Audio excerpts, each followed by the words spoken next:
Hello everyone, welcome to फिल्मी world. फिल्मी world में आज हम चर्चा करने वाले हैं कोरोना वायरस के बारे में। क्या है कोरोना वायरस? तो सबसे पहले जान लें कि कोरोना का दूसरा चरण भारत में आ चुका है। कोरोना की सेकेंड वेव आने की वजह से देश में 3 लाख से ज़्यादा केसेस आ रहे हैं और कई जाने जा रही हैं। ऐसे में अपने आप को सुरक्षित रखना बहुत ज़्यादा मुश्किल हो गया है। इस वीडियो के जरिए हम आपको बताएंगे कि कैसे रहें आप कोरोना वायरस से सुरक्षित, और क्या है कोरोना वायरस, कैसे फैलता है कोरोना वायरस। तो आइए जानते हैं। यह सूचना हमने विभिन्न विश्वसनीय संगठनों जैसे विश्व स्वास्थ्य संगठन, United states centre of disease control and prevention, स्वास्थ्य और परिवार मंत्रालय, भारत सरकार, बोस्टन पब्लिक हेल्थ कमीशन आदि से ली है। कोविड-19 एक नई बीमारी है जो नवल कोरोना वायरस की वजह से होती है, जिसे इंसान में पहले कभी नहीं देखा गया था। कोरोना वायरस के बहुत से प्रकार होते हैं और इनमें वह भी शामिल है जो आमतौर पर ऊपरी श्वसन में हल्की बीमारी पैदा करता है। कोविड-19 शब्द में CO कोरोना के लिए, VI वायरस के लिए, D डिजीज या रोग के लिए और 19 2019 वर्ष के लिए, क्योंकि पहला लक्षण 2019 में दिखा गया था। अब हम बात करते हैं कोविड-19 कैसे फैलता है। किसी भी व्यक्ति को कोविड-19 उन लोगों से हो सकता है जिनमें इस वायरस का संक्रमण पहले से है। जब कोविड-19 से संक्रमित व्यक्ति खांसता, छींकता या सांस छोड़ता है तो उसके नाक या मुंह से निकली छोटी बूंदों से यह रोग दूसरे में फैल सकता है। ये बेहद नन्ही बूंद उस व्यक्ति के आसपास की दूसरी चीज़ों और सतहों पर भी गिर सकती है। दूसरा व्यक्ति उस सामान या सतह के संपर्क में आने के बाद अपने मुंह, नाक या आंख को छूने से भी कोविड-19 से संक्रमित हो सकता है। लोग संक्रमित व्यक्ति के खांसने या सांस छोड़ने से निकली बूंदों को सांस के जरिए अंदर लेने में भी संक्रमित हो सकते हैं। इसलिए यह महत्वपूर्ण है कि बीमार व्यक्ति से 3 से 6 फीट या 1 से 2 मीटर का दूरी बनाया जा सके। कोविड-19 के लक्षण क्या हैं? कोविड-19 के मुख्य लक्षण बुखार, खांसी, सांस लेने में समस्या, बीमार को थकान, बदन दर्द और नाक जाम, गले में खराश, उल्टी, दस्त की समस्या हो सकती है। हालांकि कुछ लोग जो इससे संक्रमित हो जाते हैं उनको कोई भी लक्षण नहीं होते। इससे संक्रमित होने वाले अधिकांश लोगों को किसी विशेष इलाज की ज़रूरत नहीं होती, लेकिन कुछ लोग बेहद गंभीर रूप से बीमार हो जाते हैं और उन्हें सांस लेने में परेशानी होने लगती है। अगर लगता है कि आप कोरोना वायरस के संपर्क में आए हैं या आप बीमार हैं तो आपको क्या करना चाहिए? अगर आपको लगता है कि आप कोविड-19 के संक्रमण के दायरे में आ गए हैं या बुखार या कफ और सांस लेने में परेशानी जैसे दूसरे लक्षण पैदा हो रहे हैं तो शीघ्र अपने डॉक्टर से सलाह लें। अगर आपको ये लक्षण हैं तो आप घर पर ही रहें और दूसरों से जहां तक हो सके दूरी बनाए रखें। बहुत से लोग घर पर ही ठीक हो जाते हैं, लेकिन अगर आपको लगे कि स्थिति ज़्यादा खराब हो रही है तो अवश्य उपयुक्त इलाज हासिल करें। अगर आप किसी डॉक्टर के पास या अस्पताल जाते हैं तो पहले ही बता दें कि आपको कोविड-19 हो सकता है, ताकि स्वास्थ्य सेवा देने वाले खुद को सुरक्षित रख सकें। क्या उस व्यक्ति से कोविड-19 हो सकता है जिसे कोई लक्षण नहीं है? ये भी एक प्रश्न है। ज़्यादातर लोग यह बीमारी तभी फैलाते हैं जब उनके लक्षण दृष्टिगोचर होने लगते हैं, यानी वे बीमार हो चुके होते हैं, क्योंकि इस बीमारी के फैलने का सबसे प्रमुख माध्यम खांसने या छींकने से निकली बूंदों से है। हालांकि यह संभव है कि कुछ मामलों में लक्षण सामने आने से पहले भी संक्रमित फैले, इसलिए जिन लोगों में लक्षण नहीं है उनके साथ भी एक तय शारीरिक दूरी बनाए रखने की सलाह दी जाती है। कोविड-19 से गंभीर जटिलता का खतरा किन लोगों को है? ये भी एक प्रश्न है। इस प्रश्न का जवाब ये है कि कोविड-19 से किसी भी उम्र के लोग संक्रमित हो सकते हैं, बच्चे, बूढ़े, जवान। कोविड-19 अमीर, गरीब, बच्चे, बूढ़े, जवान नहीं देखता, लेकिन कुछ लोगों को इस बीमारी से अधिक प्रभावित होने का खतरा होता है। इनमें ये शामिल हैं बुजुर्ग, जिन लोगों को पहले से हृदय रोग, मधुमेह और फेफड़ों की गंभीर समस्या आदि हो, वे बहुत जल्द कोरोना के संक्रमण में आ सकते हैं। हालांकि इसका मतलब यह नहीं है कि दूसरे लोगों को यह बीमारी नहीं होगी या उनमें प्रतिरोधी क्षमता होगी। हर व्यक्ति को इससे खतरा है, किसी किसी को बहुत ज़्यादा है जो पहले से बीमारी से ग्रसित हैं। सोशल डिस्टेंसिंग बनाए रखने का क्या मतलब है? ये भी प्रश्न है।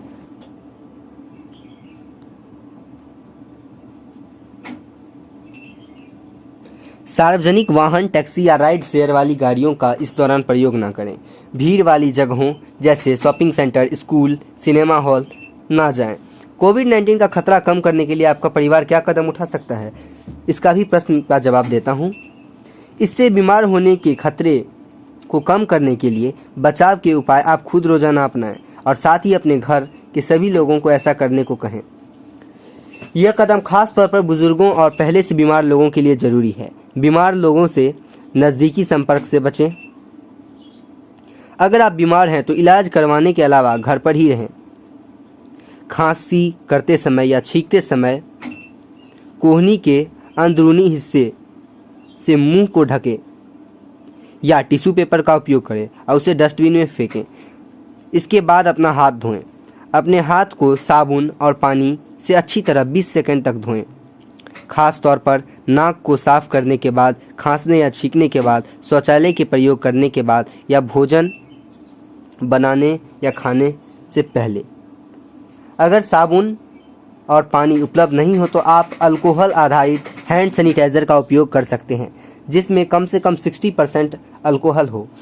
हाथ अगर गंदे दिख रहे हैं तो अवश्य उसे साबुन और पानी से धोएं। जिन सतहों को लोग बार बार छूते हैं उनको साफ और कीटाणु मुक्त करें, जैसे फ़ोन, दूसरे इलेक्ट्रॉनिक सामान, टेबल, काउंटर, बिजली उपकरण के स्विच, दरवाजे, हैंडल, अलमारियों के हैंडल। ये प्रश्न है कि क्या भोजन के माध्यम से भी कोविड-19 फैल सकता है? आमतौर पर कोरोना वायरस एक व्यक्ति की संक्रमित बूंदों से दूसरे व्यक्ति के श्वसन तंत्र में पहुंचने से ही फैलता है। अब तक खाने पीने के सामान में कोरोना वायरस फैलने की कोई प्रमाण नहीं मिले हैं। खाना तैयार करने या खाने से पहले सामान्य खाद्य सुरक्षा के लिहाज से भी हमेशा साबुन और पानी से 20 सेकंड तक हाथ धोना बहुत ज़रूरी है। नाक साफ करने, खांसने, छींकने या शौचालय का उपयोग करने के बाद अपने हाथ को धोना बहुत ज़रूरी है।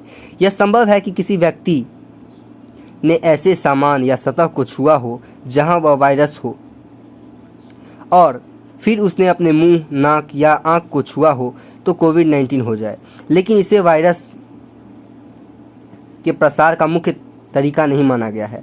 सामान्य तौर पर कोविड-19 को किसी सतह पर लंबे समय तक जीवित रहना मुश्किल होता है, इसलिए खाने पीने की चीज़ों या ऐसे पैकेट जिन्हें कई दिन अथवा सप्ताह में पहले रूम तापमान या नियंत्रित तापमान अथवा जमा देने वाले तापमान पर भेजा गया हो, उनसे कोविड-19 का खतरा बहुत कम है। क्या ऐसा व्यक्ति जिसे कोरोना के लिए क्वारंटीन किया गया है इस बीमारी को फैला सकता है? क्वारंटीन का मतलब संक्रामक बीमारी की जद में आ चुके लेकिन अब तक लक्षण विकसित नहीं हुए किसी व्यक्ति या व्यक्तियों के समूह को ऐसे लोगों से अलग रखना जो इस वायरस की जद में नहीं आए हैं। क्वारंटीन का उद्देश्य इस बीमारी को रोकना है। किसी व्यक्ति को कोविड-19 जैसे वायरस में संपर्क आने के 14 दिन के अंदर ही लक्षण विकसित हो जाते हैं, इसलिए जिन लोगों के वायरस के संपर्क में आने का डर है उन्हें 14 दिन के लिए अलग रखना जरूरी होता है। इस अवधि के दौरान वे अलग नहीं रहें तो बीमारी को दूसरे में भी फैला सकते हैं। क्वारंटीन की अवधि के बाद माना जाता है कि उनसे इस बीमारी को फैलने का डर नहीं है। अभी तक कोविड-19 का कोई इलाज नहीं है, लेकिन हाँ, इसकी वैक्सीन निकल चुकी है, तो वैक्सीन ज़रूर लें। ये काफ़ी हद तक आपको बचा सकता है और काफ़ी हद तक ही नहीं, आपको बचा सकता है। वैक्सीन ज़रूर लें, इसका कोई भी नुकसान आपको नहीं होगा। वैक्सीन के कोई साइड इफ़ेक्ट नहीं है और अभी तक पाए भी नहीं हैं।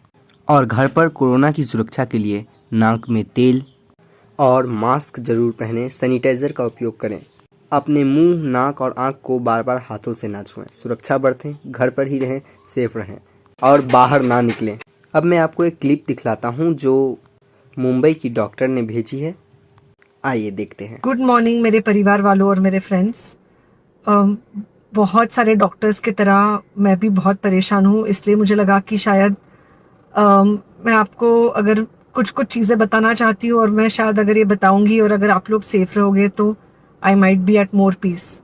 जैसे आपको सबको पता है कि बॉम्बे की हालत तो बहुत ख़राब है और धीरे धीरे बहुत सारे शहरों की और बहुत सारे स्टेट्स, इवन टाउन्स की हालत ख़राब होते जा रही है। हमारे हॉस्पिटल्स में आईसीयू बेड्स वेटिंग पे है, पेशेंट्स के लिए बेड्स नहीं है। It's a very very helpless, यानी मुझे इतना हेल्पलेस और लाचार कभी फील नहीं हुआ है। We have to literally manage patients at home with oxygen, and this is not something we are enjoying. So I really, really want all of you to follow a few things that I really am requesting you to follow. First, आप लोग please safe रहो। अगर आपको लग रहा है कि आपको 1 साल से कोरोना नहीं हुआ है इसलिए आप कोई सुपर हीरो हो या आपकी इम्यूनिटी बहुत अच्छी है और आपको ऐसे कुछ नहीं होगा, तो आप गलत फहमी में हो। हम यंग लोगों को देख रहे हैं। I mean we have a 35-year-old who's on the ventilator and we are not able to help people now. So we do not want, we really don't want any of you to be in that situation. So sorry, I think ये जो emotional breakdown है हम doctors में अब सबको कोई ना कोई समय हो रहा है, because we not been so helpless. Okay, so most importantly please take care of yourself right now. Covid is everywhere around you. Okay, तो अगर आप घर से बाहर निकलो, may be your meeting your friends, may be your meeting your family, it does not matter, you have to be masked. Okay, just because आपको अभी 1 साल से कोरोना नहीं हुआ है या आपको पिछले साल कोरोना होकर जा चुका है, इसका मतलब ये नहीं है कि आपको वापस कोरोना नहीं हो सकता। You can still get covid. तो please keep yourself very well masked at all times. Mask सिर्फ इधर नहीं, मास्क पूरा नाक से पूरा यहाँ तक होना चाहिए। दूसरी बात, अगर आपको कुछ होता है, अगर आपको बुखार आता है या कुछ होता है, पैनिक मत होइए। Do not get unneeded investigations done. Get in touch with me obviously immediately. And most importantly, आपके जो फ्रेंड्स है या कोई भी है उनको बोलो पैनिक में होकर एडमिट ना हुए हॉस्पिटल में। फिलहाल जो सिचुएशन है वो ऐसी है कि बहुत सारे हॉस्पिटल्स में स्टेबल पेशेंट्स एडमिट हो रहे हैं और बहुत सारे लोग जिनको एक्चुअली ऑक्सीजन की जरूरत है उनके लिए हमारे पास बेड नहीं है। So please leave beds for people who actually need it. Third thing, if you have not taken the vaccine, अगर आपने वैक्सीन नहीं ली है किसी भी कारण से, हो सकता है आप ट्रैवल कर रहे हो सकता है आपको वैक्सीन की हिचक हो सकता है आपने कुछ व्हाट्सएप पे फॉरवर्ड पढ़ा हो कि वैक्सीन की वजह से कुछ साइड इफेक्ट्स हो रहे हैं या कुछ हो रहा है, it's untrue. Please take your vaccine. ये हमको डेफिनेट दिख रहा है कि जो लोगों के 2 वैक्सीन के शॉट्स होकर 2 हफ्ते हो चुके हैं उनमें डेफिनेटली हमको इन्फेक्शन, सीरियस इन्फेक्शंस कम दिख रहे हैं और हॉस्पिटलाइजेशन ना के बराबर है। So the vaccine is definitely helping. Okay, and बस घर पे रहो आप, कुछ हफ्तों तक सिर्फ घर पे रहो जब तक हम ये सिचुएशन ऐसे हैंडल कर सके कि हम एटलीस्ट कुछ हो जाए तो हम हॉस्पिटल में पेशेंट्स को ले सके। फिलहाल हालत ऐसी है कि डॉक्टर्स और डॉक्टर्स के रिलेटिव्स को भी नहीं मिल रहा है बेड, तो आप सोचिए कि it's an absolutely helpless situation. Okay, I think अगर हम सब इतना ध्यान रखेंगे we will definitely come through this second wave very well. Okay, and then we will have to work on not allowing a third wave. So third wave का हम बाद में सोचेंगे, वो तो नहीं आना चाहिए, पर जो ये सेकेंड वेव है इससे हमको कोई भी हालत में एकदम सेफली निकलना है।